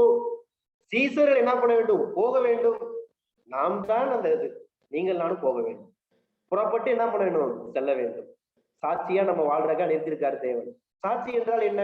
நான் இருக்க இடத்துல சாட்சியா வாழ்றேன் அப்படின்னு சொல்றாங்க, அது சரி. ஆனா ஆண்டவர் சொன்ன சாட்சி என்ன? அவர் உயிர்த்தெழுந்தார் அப்படிங்கிறத என்ன பண்ணணும்? போய் என்ன பண்ணணும்? எல்லா இடத்துக்கும் சொல்லணும். அந்த போர் சேவல் அவர் தூக்கிட்டு போயிட்டாங்க, அவர் உயிர்த்தெழவில்லை அப்படின்னு அவங்க போய் சொன்னாங்க. பொய்யை போய் சொன்னாங்க. புரிஞ்சுக்கிட்டீங்களா? பொய்யை போய் சொன்னாங்க. நீங்கள் நானும் மெய்யை போய் சொல்ல வேண்டும். போய் என்ன பண்ண வேண்டும்? சொல்ல வேண்டும். இவங்க எங்க இருந்து போனாங்க? கலிலேயாவில இருந்து என்ன பண்றாங்க? எருசலேமுக்கு போகிறாங்க. புரிஞ்சுக்கிட்டீங்களா? அப்போஸ்தலர் வாசிக்கிற கலிலேயா தேசத்துல இருக்கிறார்கள். ஒலிவ மலை பகுதியில் என்ன பண்ண இருக்கிறாங்க. அங்க இருந்து என்ன பண்ணணும்? அவங்க எருசலேம் செல்ல வேண்டும். எருசலேமுக்கு என்ன பண்ண வேண்டும்? வர வேண்டும். போகும்போது எதை கூற வேண்டும்? சரி, நம்ம போயிட்டோம், சீசர்கள் புறப்பட்டு போயாச்சு, என்னத்த சொல்றது? லூக்கா 24:47 நான் ஏற்கனவே இந்த வசனங்கள் சொன்னேன். அந்த வசனத்தை நான் படிக்கிறேன். அங்க என்ன சொல்ல வேண்டும் என்று இயேசுசாமி சொல்லி அனுப்புறார். லூக்கா 24:47, அன்றியும் மனம் திரும்புதலும் பாவ மன்னிப்பும் எருசலேம் தொடங்கி, மனம் திரும்புதலும் பாவ மன்னிப்பும் எருசலேம் தொடங்கி சகல தேசத்தாருக்கும் அவருடைய நாமத்தினாலே பிரசங்கிக்கப்பட வேண்டும். அதோட அர்த்தம் என்ன? இயேசு கிறிஸ்துவிடத்தில் மனம் திரும்புங்கள், இயேசு கிட்ட வாங்க. 1. 2வது, இயேசுடைய ரத்தத்தினாலதான் அல்லது இயேசுடைய நாமத்தினாலதான் என்ன கிடைக்கும்? பாவ மன்னிப்பு கிடைக்கும். அப்போ நம்ம வாசிச்சிருக்கோம்ல, எல்லாருக்கும் தெரிஞ்ச வசனம், அவருடைய நாமத்தினாலே அன்றி அல்லது அவராலே அன்றி. சரிங்களா? அவராலே அன்றி, அவருடைய நாமத்தினால அன்றி, இயேசு கிறிஸ்து என்ற பெயர் இல்லாம பாவ மன்னிப்பு கிடையாது. அதான் இங்க நம்ம சொல்றோம். இயேசு கிறிஸ்து பெயர்னால 2 காரியம் கிடைக்குது. 1, மனம் திரும்பி வர வேண்டும் இயேசு கிட்ட. 2வது, இயேசுவால் பாவ மன்னிப்பு. இதை நம்ம சொல்ல வேண்டும் புறப்பட்டு. 3வது காரியம், எங்கே யாரிடம் போய் சொல்ல வேண்டும்? மத்தேயு 28:19 வாசிக்கிறோம், சகல ஜாதிக்கும். இன்னைக்கு நியூஸ்ல பாக்குறோம், ஜாதி என்று சொல்லி அடிச்சுக்கிட்டு இருக்காங்க. அந்த ஜாதியை பத்தி இயேசுசாமி சொல்லவில்லை. எல்லா மக்கள் கூட்டம், பீப்புள் குரூப்ஸ். இன்னைக்கு உலகத்திலே 18,000க்கு மேல பீப்புள் குரூப்ஸ் இருக்கிறாங்க. அந்த பீப்புள் குரூப்ஸ் எல்லாம் போய் என்ன பண்ணணும்? நாம் சுவிசேஷத்தை அறிவிக்க வேண்டும். இந்த காரியங்களை இயேசுவிடத்தில் திரும்புங்கள், இயேசுவால் தான் பாவ மன்னிப்பு, இதை நம்ம சொல்லணும். மார்க் 16:15 என்ன சொல்றாரு? சர்வ சிருஷ்டிக்கும். அதோட அர்த்தம் என்ன? மிருகங்களுக்குமா? அல்ல. ஒரு சில பேர் சொன்னாங்க மிருகங்களுக்கும் சுவிசேஷம் சொல்லணும் போய் சொன்னாங்க. அது தவறு. ஆண், பெண், திருநங்கை, தேவனால் படைக்கப்பட்ட ஆண்கள், பெண்கள், இப்பொழுது திருநங்கை, மூன்றாம் பாலினமா இருக்கு, அவர்களுக்கு என்ன பண்ண வேண்டும்? சர்வ சிருஷ்டிக்கும் சுவிசேஷத்தை நாம் பிரசங்கிக்க வேண்டும். இது ஒவ்வொரு விசுவாசி தலைமையில விழுந்த ஒரு கடமை. நீங்க தான் ரெஸ்பான்சிபிலிட்டி, உத்தரவாதம் செலுத்தி ஆக வேண்டும்.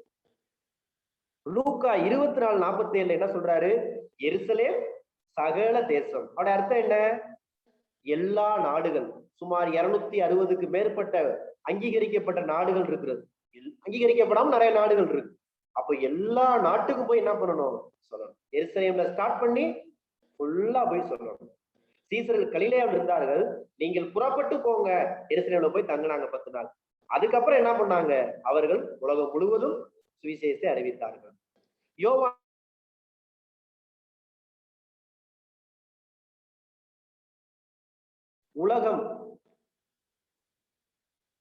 உலகம்ங்கிறது எது? எல்லா கண்டம்.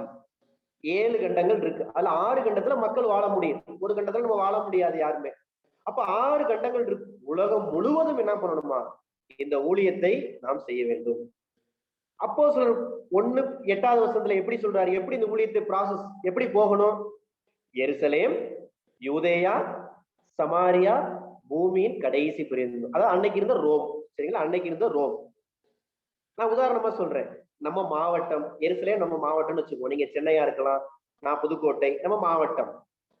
அடுத்து மாநிலம் யூதேயா, தமிழ்நாடு மாநிலமா வச்சுக்குவோம். சமாரியா அப்படிங்கிறது உள்நாடு, அதாவது மாநிலத்துக்கு மேல இருக்கிறதான வட இந்தியான்னு வச்சுக்கோமே, வட இந்தியா அந்த பகுதிகள். அடுத்து உலகம் எங்கும் வெளிநாடு. இன்னொரு உதாரணம் சொல்லுகிறேன். எருசலேம் வந்து தமிழ்நாடா வச்சுக்குவோம். எருசலேம் வந்து தமிழ்நாடு மாநிலமா வச்சுக்குவோம். யூதேயாவை நார்த் இந்தியா அல்லது இந்தியா மேற்பகுதி, சவுத் இந்தியா, நார்த் இந்தியா அப்படி வச்சுக்குவோம். சமாரியாங்கிறது அண்டை நாடு, நம்ம நாட்டுக்கு பக்கத்துல இருக்க பாகிஸ்தானு, இலங்கை, மாலத்தீவு, இது போன்ற பங்களாதேஷ், இது போன்ற பக்கத்து நாடுகள், நேபாள், இதெல்லாம் பக்கத்து நாடுகள். உலகம் முடிவும் நம்மளுக்கு இது வெளிநாடு. ஏன்னா அமெரிக்காவும் போகலாம், ஆஸ்திரேலியாவும் போகலாம். ஆனா கொரோனா இல்லாட்டி நம்ம போக முடியும். ஏன்னா ரொம்ப ஸ்ட்ரிக்டா பண்ணிக்கிட்டு இருக்காங்க. இப்போ ஒமக்ரான் வந்துருச்சு வேற, எல்லா நாட்டையும் கட்டுப்படுத்த போறாங்க. அதனால அதிகமா ஃபாரின் நம்ம போக முடியாது. துபாய்க்கு போக முடியுது இப்ப எல்லாருமே. துபாய்க்கு ஊழியத்துக்கு என்ன பண்ணலாம்? செல்ல முடியும். சுவிசேஷத்தை அறிவிக்க வாய்ப்புகள் திறந்த வாசல் தேவன் கொடுத்திருக்கிறார். மற்ற அரபிக் கண்ட்ரீஸ் எல்லாம் உள்ள நுழைய முடியாது கிறிஸ்தவர்கள். ஆனா ஈஸியா என்ன பண்ணலாம்? ஊழியம் செய்ய துபாயை நாம் பயன்படுத்திக்க முடியும். ஏன்னா ஒரு மார்க்கெட் பிசினஸ் பிளேஸா இருப்பதனாலே ஈஸியா என்ன பண்ணலாம்? சுவிசேஷத்தை நாம் துபாயும் சொல்ல முடியும். எங்கே யாரிடம் போவோம்னு சொல்லி நம்ம பார்த்தாச்சு. அடுத்து பிரசங்கம் பண்ணின பிற்பாடு என்ன செய்யணும்? போயாச்சு, பிரசங்கம் பண்ணிட்டோம். அடுத்து என்ன செய்யணும்? அவங்களை சீசராக்க வேண்டும். அவனை என்ன பண்ண வேண்டும்? சீசராக்க வேண்டும். மத்தேயு 28:19 வாசிக்கிறோம். மார்க் 16:16 என்ன வாசிக்கிறோம்? விசுவாசித்ததற்கு அப்புறம் என்ன கொடுக்கணும்? ஞானஸ்நானம் கொடுக்க வேண்டும். அவர்கள் விசுவாசமாயி தேவனுடைய பிள்ளையா உறுதியா நின்னாங்கன்னா என்ன பண்ணணும்? நம்ம ஞானஸ்நானம் கொடுக்க வேண்டும். அதான் மத்தேயுல ஏன் சொல்றாரு? சீசராக்கி ஞானஸ்நானம் கொடுங்கள். அடுத்து மத்தேயு 28:19 என்ன வாசிக்கிறோம்? சபையில் அவளை இணைத்து பைபிள் டீச்சிங்ஸ், போதனை என்ன பண்ணணும்? சொல்லிக் கொடுக்க வேண்டும். 3 காரியம் பிரசங்கம் பண்ண பிற்பாடி செய்யணும். சீசராக்கணும், ஞானஸ்நானம் கொடுக்கணும், பைபிள் டீச்சிங் என்ன பண்ணணும்? செய்யணும். இதை யார் செய்யறது? எல்லா விசுவாசிகளும் செய்யணும். இன்னைக்கு நிறைய பேர் நினைச்சுக்கிட்டாங்க, ஒரு சில பேர் தான் பைபிள் டீச்சர்ஸ், அவங்கதான் அந்த கிஃப்ட் உள்ளவங்க, நம்ம எல்லாம் பேசக்கூடாது அப்படின்னு நினைக்கிறாங்க. அல்ல, பவுல் சொல்றார், காலத்தை பார்த்தால் போதகராய் இருக்க வேண்டிய நீங்கள் தேவனுடைய பிள்ளை ஒவ்வொருவரும் என்ன பண்ணணும்? சத்திய வசனத்தை பிறருக்கு நாம் புரிந்து கொண்ட வண்ணத்திலே, படித்து கற்றுக்கொண்ட வண்ணத்தில் என்ன பண்ணணும்? சொல்லிக் கொடுக்க வேண்டும். இதான் தேவன் எதிர்பார்க்கிறார். தம்மோடு கூட இருக்கவும் போய் பிரசங்கம் பண்ணவும். 2 காரியத்துக்கு சீசர்களை அழைத்தார். நீங்கள் நானும் செய்ய வேண்டும். அடுத்த 5வது காரியம், தொடர்ந்து செய்ய வேண்டியது என்ன? இந்த கட்டளையில், இந்த ரெஸ்பான்சிபிலிட்டியில நீங்கள் நானும் திரும்பவும் என்ன பண்ணணும்? போக வேண்டும், சுவிசேஷ அறிவிக்க வேண்டும். அடுத்து சீசராக்க வேண்டும், சீசரான ஞானஸ்நானம் கொடுக்க வேண்டும், அப்புறம் உபதேசம் பண்ண வேண்டும். பவுல் தான் பெஸ்ட் எக்ஸாம்பிள். ஒரு ஊருக்கு ஊழியத்துக்கு போவார். தெசலோனிக்கே நம்ம வச்சுக்குவோம், அல்லது பிலிப்பி, எல்லாருக்கும் தெரிஞ்சது பிலிப்பி பட்டணம். அப்போஸ்தலர் 16ஆம் அதிகாரத்துல போறாரு. லீதியாள் மற்றும் குறி சொல்லும் பெண், போலீஸ்காரு, ஜெயிலரு இவங்களாம் என்ன பண்றாங்க? அவங்க வீட்டுக்காரங்க எல்லாத்துக்கும் சுவிசேஷத்தை அறிவிக்கிறாங்க. அவங்க ரட்சிக்கப்படுறாங்க. ரட்சிக்கப்படணும் என்ன கிடைக்குது? அவங்களுக்கு ஞானஸ்நானம் வாங்குறாங்க. வாங்கின பிற்பாடு என்ன பண்றாங்க? அவங்களுக்கு டீச்சிங், சபையில சேர்க்கப்பட்ட பிற்பாடு போதனை வந்து சொல்லி தர்றாரு. அப்புறம் வேற ஊருக்கு போயிடுறாரு. அப்படியே போய் என்ன பண்றாரு? ஐரோப்பா கண்ட வரைக்கும் அன்னைக்கு சுவிசேஷம் சொல்லி சென்று விட்டார் அவர். நீங்கள் நான் ரெஸ்பான்சிபிலிட்டி, நம்ம தான் செய்யணும் இந்த கட்டளை. ஒண்ணு அத்தாரிட்டி, தன்னுடைய அதிகாரத்தை இயேசு நம்மளுக்கு கொடுத்திருக்காரு. 2 ரெஸ்பான்சிபிலிட்டி, விசுவாசி ஒவ்வொருவரும் என்ன பண்ணணும்? இந்த கடமைக்கு உத்தரவாதமா இருக்கணும். இயேசு உயிர்த்தெழுந்தார், அந்த இயேசுவின் நாமத்தினால அந்த இயேசு கிட்ட நீங்க மனம் திரும்புங்க. அந்த இயேசு பெயர்ல என்ன கிடைக்கும்? பாவ மன்னிப்பு கிடைக்கும். அவர்கிட்ட வாங்க அப்படின்னு என்ன பண்ணணும்? நம்ம அழைக்க வேண்டியது நம் தலை மீது விழுந்த ஒரு கடமை. 3வது காரியம் செக்யூரிட்டி, பாதுகாப்பு. என்ன பாதுகாப்பு? மத்தேயு 28 20வது வசனத்துடைய கடைசி பகுதி. இதோ உலகத்தின் முடிவு பரியந்தம் சகல நாட்களிலும் நான் உங்களுடனே கூட இருக்கிறேன் என்றார். எவ்வளவு ஒரு அருமையான ஒரு வாக்குத்தத்தம். உலகத்தின் முடிவு பரியந்தம். இந்த உலகம் எப்ப முடிய போகுது? வெளிப்படுத்தின விசேஷத்துல கடைசியில பாக்குறோம். இப்ப இருக்க உலகம் முடியறத நம்ம உலகம் முடியும் பரியந்தம், அது வரைக்கும். அதுக்குள்ள ஒரு நாம் மறிச்சுட்டா அவரோடு கூட நம்ம இருப்போம். அது வரைக்கும் அவர் நம்மளோடு கூட இருப்பார். அதுக்கப்புறம் நம்ம அங்க போய் அவரோட கூட இருக்க போறோம். அவ்வளவுதான். மொத்தத்துல அவரோடு கூட தான் வாழ்க்கையை வாழப்போம். ஆனா அந்த கட்டளை கொடுக்கப்படுற ஒரு வாக்கு தத்துவம் என்னவென்றால், இதோ பாருங்கள் உலகத்தின் முடிவு பரியந்தம் சகல நாட்களிலும், எல்லா நாட்களிலும் நான் உங்களோடு கூட இருக்கிறேன். இந்த கட்டளை புரிஞ்சிச்சு பாத்தீங்களா? எவ்வளவு பெரிய ஒரு செக்யூரிட்டி. இந்த செக்யூரிட்டி அவங்களுக்கு கிடைச்சிச்சா? போர்ச்சேவருக்கு கிடைச்சிச்சா? கிடையாது. அவளுக்கு என்ன செக்யூரிட்டி கிடைச்சிச்சு? பணம் கிடைச்சிச்சு. உலக பிரகாரமான ஜீவன் என்ன பண்ணலாம்? நாங்க பாத்துக்குவோம். அது சேனாபதி வரைக்கும் தான் பார்க்க முடியும். ராஜாவுக்கு போச்சுன்னா முடியாது. இயேசுடைய கொடுத்த பாதுகாப்பு பாத்தீங்களா? உலகத்தின் முடிவு பரியந்தம் நான் சகல நாளும் நான் உங்களோட கூட இருக்கேன். ஆனா பிரதான ஆசாரியன் ஒருபோதும் இந்த சேவர் பின்னாடியே போகல. அவங்களோட தொடர்ந்து அவர் வரவே இல்லை. ஆனா இந்த இயேசு கிறிஸ்து எத்தனை மிஸ்ரீகள் நம்ம நாட்டுக்கு வந்தார்கள், எத்தனை மிஸ்ரீகள் உலகம் ஃபுல்லா போயிருக்கிறார்கள். தேவனுடைய அன்பின் செய்தியை அறிவிக்க நம்ம நிலப்பில் இருக்கவங்களும் கூட தேவனுடைய பணியை நாம் செய்து வரலாம். சபையிலேயோ அல்லது வேற இடங்கள் சென்றோ ஊழியத்தை நாம் செய்யலாம். நம்ம செய்து வர்றோம் அல்லவா? தேவன் நம்மளோடு கூட என்ன பண்றாரு? இருக்கிறார். இதான் எவ்வளவு பெரிய ஒரு பாதுகாப்பு. உயிரை காப்பாத்தோன்னு சொல்றது பெருசா? உயிரை கொடுத்த, உயிரோடு இருக்கிற, உயிர் தெளிந்த ஆண்டவர் என் கூடவே இருக்கிறாங்க பெருசா? அதுதான் பெருசு.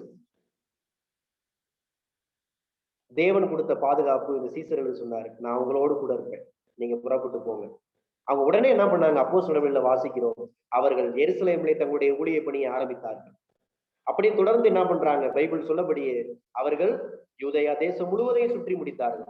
அடுத்து சமாரியா சென்றார்கள். அதுக்கப்புறம் முழுவதும் கண்ட வரைக்கும் என்ன பண்றாங்க? உலகம் எங்கெங்கெல்லாம் நாடுகள் இருந்துச்சோ எல்லா நாட்டுக்கும் போய்விட்டார்கள். அப்போஸ்தலர்கள் மட்டும் போகவில்லை, சீசர்கள், அந்த அப்போஸ்தலர்களால் பயன்படுத்தப்பட்ட மக்களும் போனார்கள். உங்களுக்கு தெரிஞ்சிருக்கும், நீங்க எல்லாம் படிச்சிருப்பீங்க.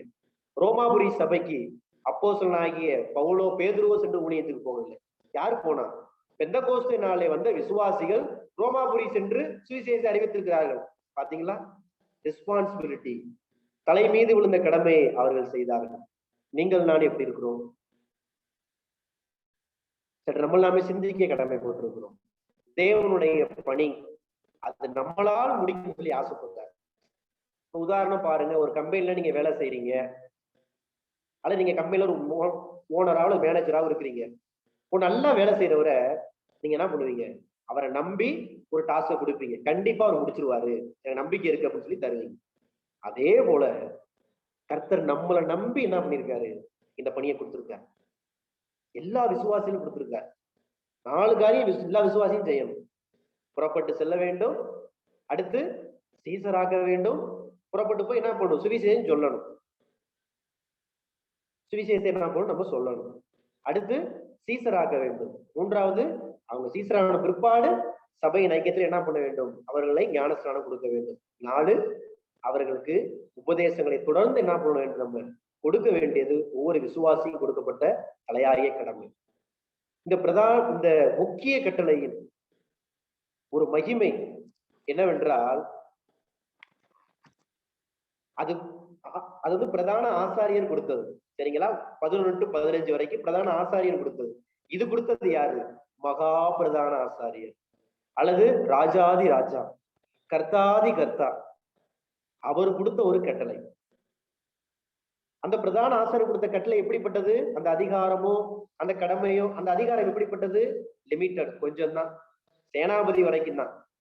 ஆனா இந்த பிரதான ஆசாரியனுடைய அதிகாரம் அல்லது இந்த ராஜாதி ராஜா கர்த்தாதி கர்த்தாவுடைய அதிகாரம், வானத்திலும் பூமியிலும் சகல அதிகாரம் அவர் கொடுக்கப்பட்டிருக்கிறது. அந்த அதிகாரத்தை நம்மளுக்கு கொடுத்துருக்காங்க. மகிமை எவ்வளவு பெரிய மகிமை பாத்தீங்களா? வெயிட், கனம் எவ்வளவு பெருசு பாத்தீங்களா? அடுத்து இந்த பிரதான ஆசாரியன் அவர் கொடுத்த கட்டளையினுடைய அந்த உத்தரவாதம் என்னது? பொய் சொல்ல வேண்டும். இயேசு உயிர்த்தளவில்லை, இயேசுவை தூக்கிட்டு போயிட்டாங்க, இதான் சொல்லணும். ஆனா நம்முடைய மகா பிரதான ஆசாரியர் கொடுத்த கட்டளை அல்லது ராஜாதி ராஜா கர்த்தாதி கர்த்தா ஆண்டவராக இயேசு கிறிஸ்து கொடுத்த கட்டளை, நான் உயிர்த்தெழுந்தேன், அதற்கு நீங்கள் சாட்சிகள். அததான் போய் சொல்லணும். இயேசு உயிர்த்தெழுந்தார், அதற்கு சாட்சி நான். என் வாழ்க்கையை அவர் மாத்திருக்கார். அன்னைக்கு இருந்தவங்க என்ன சொல்லியிருப்பாங்க? நான் கண்ணால பார்த்தேங்க, ஐ விட்னஸ் தான் அப்படின்னு சொல்லியிருப்பாங்க. இன்னைக்கு நீங்கள் நானும் ஐ விட்னஸ் தான். அது என்ன ஐ விட்னஸ்? மனக்கண் திறக்கப்பட்ட ஒரு ஐ விட்னஸ். மனக்கண் திறந்திருக்கு, அது ஒரு ஐ விட்னஸ் தான். கோர்ட்ல போய் விட்னஸ் இருந்தாதான் ஏத்துக்குவாங்க. அப்ப நான் இயேசு கிறிஸ்துவை ஏற்றுக்கொண்டிருக்கிறேன், ஐ விட்னஸ் காட்ட வேண்டும். என்னுடைய மனக்கண் என்ன பண்ணிருக்கு? இயேசுவை பார்க்கணும். இன்னைக்கு இருக்க விசுவாசின்னு சொல்லி. ஆனா அன்னைக்கு இருந்த 11 பேரும் இயேசுவை அவருடைய வெளிப்புற கண்ணே பார்த்துச்சு, அவங்க சாட்சி பிறந்தார்கள். மூன்றாவது, பிரதான ஆசாரியன் கொடுத்த ஒரு பாதுகாப்பு, செக்யூரிட்டி. பணம் தீர்ந்து போயிடும், உயிர் குத்துனா முடிஞ்சிடும், அல்லது நோய் வந்து செத்தா இறந்து போயிடுவோம், முடிஞ்சு. ஆனா இங்க மகா பிரதான ஆசாரியர், கர்த்தாதி கர்த்தா, ராஜாதி ராஜா, நம்முடைய எஜமான் ஆண்டவராகிய இயேசு கிறிஸ்து கொடுத்த பாதுகாப்பு சகல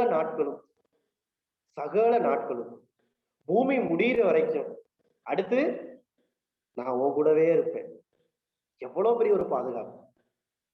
மகிமை புரிகிறதா? அந்த ஒரு கணம், இந்த ஒரு வெயிட், இந்த ஒரு சிறப்பு. ஏன் இந்த முக்கிய கட்டளைக்கு தேவன் இவ்வளவு பெரிய ஒரு கணத்தை வைத்திருக்கிறார் சொல்லி. ஆகவே இந்த ராஜாதி ராஜாவின் அதிகாரத்தை நமக்கு என்ன பண்ணுது? தரப்பட்டுள்ளது. ராஜாதி ராஜாவின் கட்டளைக்கு கீழ்ப்படிந்து கடமை நிறைவேற்ற நம்மளுக்கு கொடுக்கப்பட்டிருக்கு. மூன்றாவது, ராஜாதி ராஜா நம்மோடு கூடவே வர்றார். எந்த ஒரு ராஜாவும் கட்டளை போட்டு பின்னாடியே வரமாட்டார் நம்ம பின்னாடி. அவர் சிங்காசனத்துல உட்கார்ந்து இருப்பார். நம்முடைய ஆண்டவர் அவர் உண்மையிலே சிங்காசனத்தில் அமர்ந்தாலும் நம்மளோடு கூடவே வருகிறார். அவ்வளவு பெரிய அன்பு. அந்த அன்புக்கு நீங்கள் நானும் பாத்திரவான்களாக நாம் காணப்பட வேண்டும். சிந்தனை கேள்வியோடு நான் முடிக்கிறேன். போர் செய்வர்கள் பொய்ய உண்மையா கடமையா செய்து முடித்தார்கள். பிரதான ஆசிரியர் ஒரே மகிழ்ச்சி. நாம் மெய்யை அல்லது உண்மையை உண்மையாக கடமையாக செய்து முடிக்கிறோமா? நாம் செய்கிறோமா? நாம் செய்து முடித்தால், சபையாகி நாம் அனைவரும் செய்து முடித்தால், தேவனுடைய மனது என்ன பண்ணுங்க? குளிரும். இப்ப எப்படி கூலிங்கா இருக்கு, அது போல தேவனுடைய மனசு ரொம்ப கூலா இருக்கும். நீங்கள் நானும் கூழ்படுத்தலாமா? பரலோகம் எப்ப சந்தோஷமாகும்? நான் ஞானஸ்நானம் எடுக்கும் போதா? நான் ரட்சிக்கப்படும் போதா? மிகுந்த சந்தோஷம் எப்ப உண்டாகும்? ஒரு பாவி மனம் திரும்பும் போது.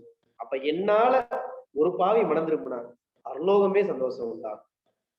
பிதா சந்தோஷப்படுவார், குமாரன் சந்தோஷப்படுவார்.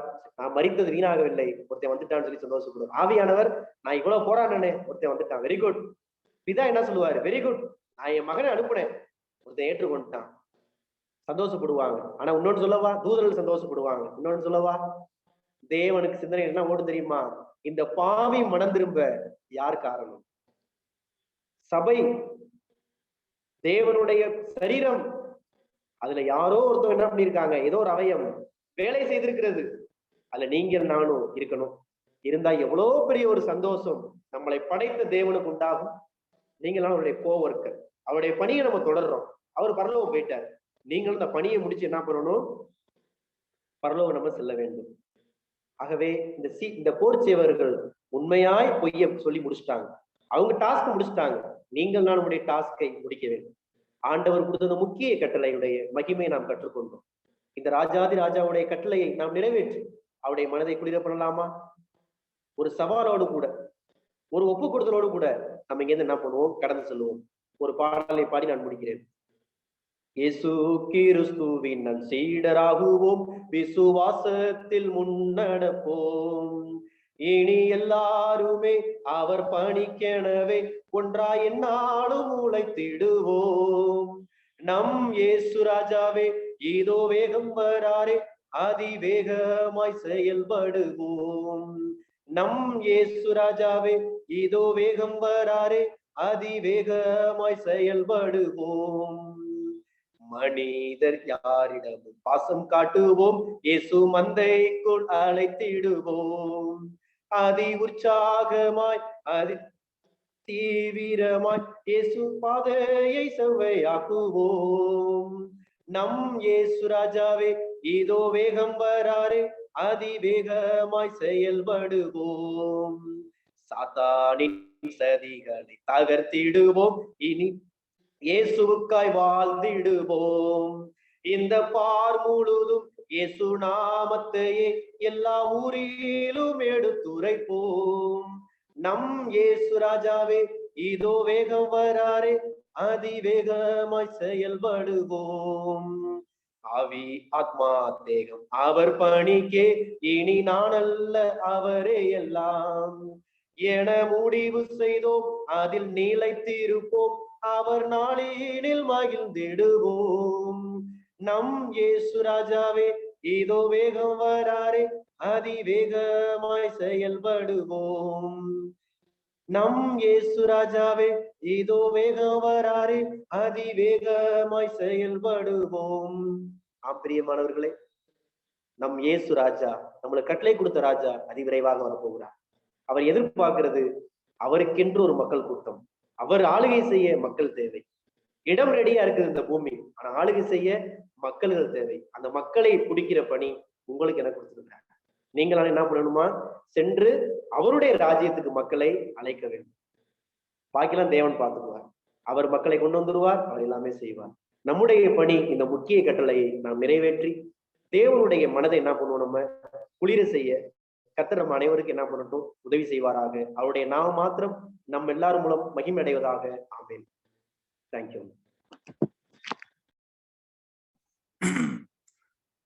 Praise be to God. Brother Samuel had really knocked me down. May the Lord God's name be glorified. He was speaking like, I believe, like Gnanavel from Perambulur. And also he had a shade like the Kristan Prabhu of Paramakudi. Really, I did not expect such a blessed message from the Lord God through him. May the good Lord use him in the days to come for the glory of God. So we have seen the high commission or command or main commandment that the Lord has given before he ascended to the heaven. And he came and did his responsibility, the Lord of Lords, the King of Kings, Master, the Son of God. And he came and did his responsibility, what? To die on the cross of Calvary perfectly, sinlessly. And doing so, thereafter he gave us the responsibility, the privileged, the most privileged responsibility to be not just sitting at home, but doing this thing which we heard just now from the Spirit of God. The encouraging and blessed message from Brother Samuel. I praise God for that once again.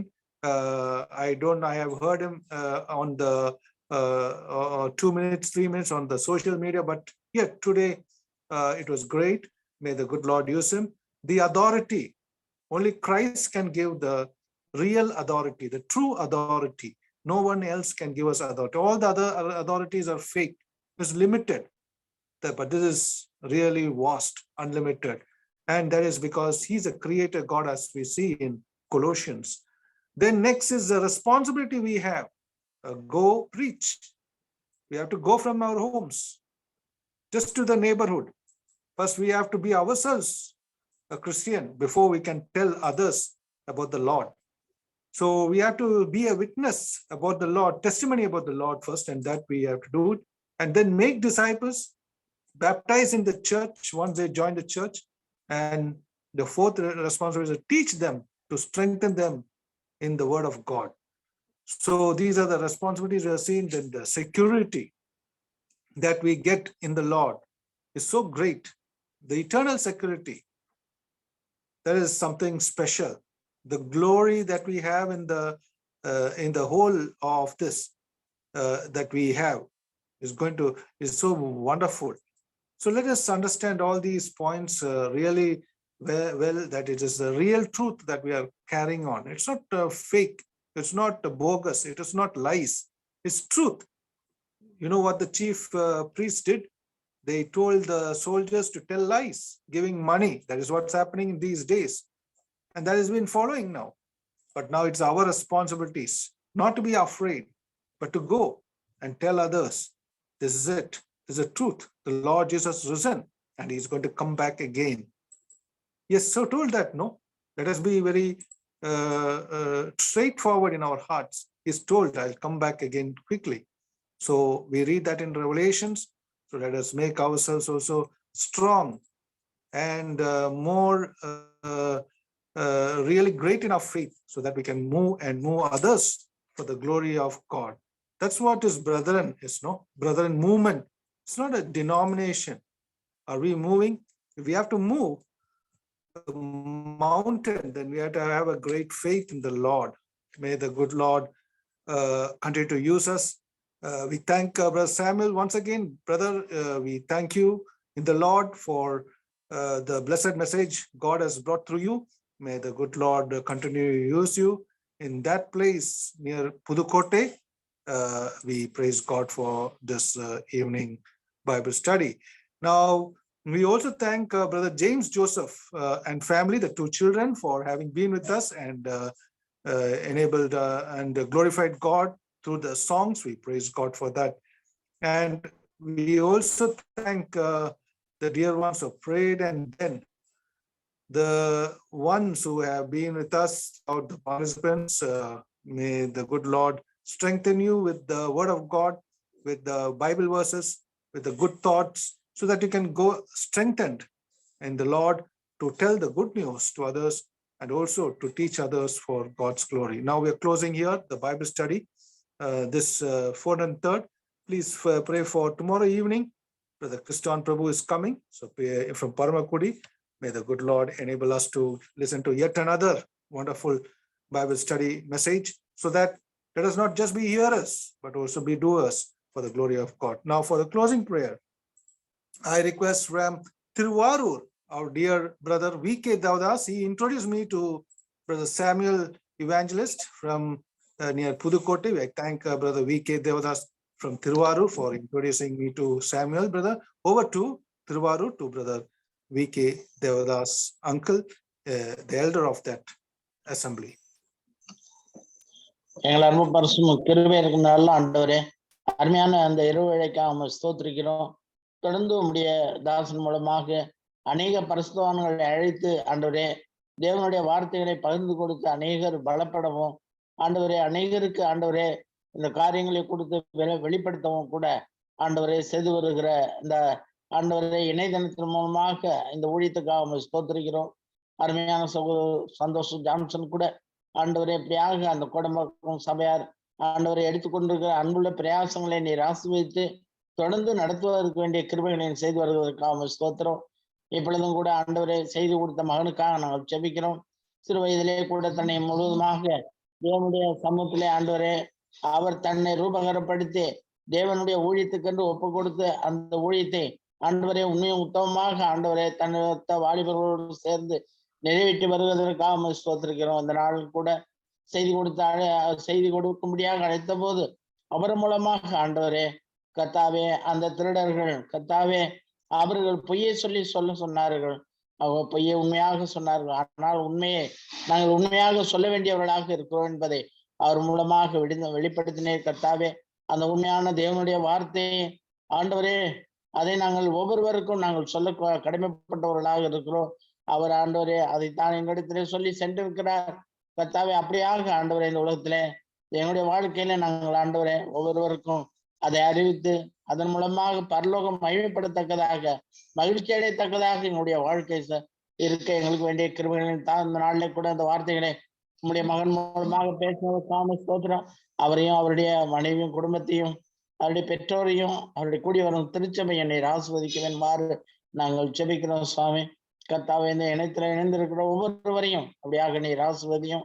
கர்த்தாவே இப்படியாக அநேகரதிலே கலந்து கொள்ள நிற்கிற செய்யும்படியாக நாம் ஜெபிக்கிறோம். இணையம் தடையின்றி கிடைக்க நிற்கிற செய்தியில் அதுக்காக ஸ்தோத்திரிக்கிறோம். துதிக்கான மகிமையாவற்றையும் உண்மைக்கே செலுத்துகிறோம். மீட்பர் ஆண்டவர் இயேசு கிறிஸ்து நாமத்திலே வேண்டிக் கொள்ள ஒரு நல்ல பிதாவே, ஆமென். May the grace of the Lord Jesus Christ, the love of God the Father, and the fellowship of the Holy Spirit be with each one of us now and forevermore. Amen. Thank you, Brother V.K. Devdas from Tiruvarur for being with us, and also to Brother Samuel and all the dear ones who participated today.